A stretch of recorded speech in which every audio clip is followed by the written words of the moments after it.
Some say it's healthy, some say it isn't. But are there specific arguments that commonly lead to divorce? The ones that really are harmful to a relationship where you eventually end up splitting up. Dr. Wendy Rice is a licensed psychologist. You know, Doc, I bet the royal family, these two young ones with the new baby, they don't ever argue, right? I don't think they don't argue about our topic for this morning. That's for sure. No, I don't know. Who knows what goes on behind closed doors? So, when you're married, are arguments a healthy thing?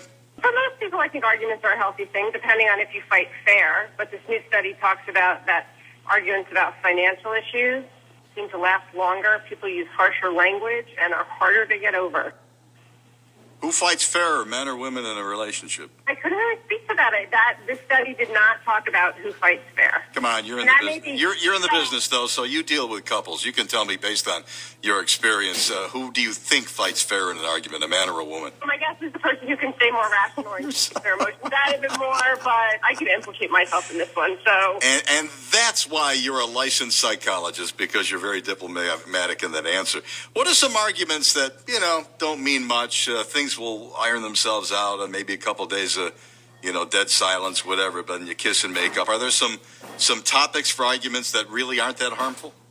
This study is suggesting that in-laws and kids, schedules, and stuff like that are arguments that people can get over. My experience is that, I work a lot with kids and special needs kids, and when you have a very difficult to handle child, it's not that you can't get over it, but that it's a constant source of stress. Yeah, but if you have too many of those, though, do they chip away at the foundation? Maybe it could lead to a bigger problem or not? For sure. But I think also the underlying just principles of your marriage. Can you communicate? Do you have respect for each other? Do you each have a sense of fairness? That certainly goes a long way in keeping a marriage stable. The study also talks about how if you're fighting about money early on in your marriage or even before you're getting married, that's not a good sign. But money, arguments over money, that's the big deal breaker mostly? That's what this study is saying. But I also noted that the folks who did the study they are also financial planners. So I don't know whether there was a little bit of a bias in this study looking for that, but they used a broad survey of 4,500 families. Yeah. So their finding was that by far, money arguments are the worst, and it doesn't really matter how much money you make. Yeah, I've always wondered whether or not who can tell, but I've always wondered whether or not if you live together ahead of time before you get married, is that a good thing to do? Some studies are saying yes, and some are saying no. So I think it really depends. They say that if you live with the other person, with roommates or other people, it's a negative.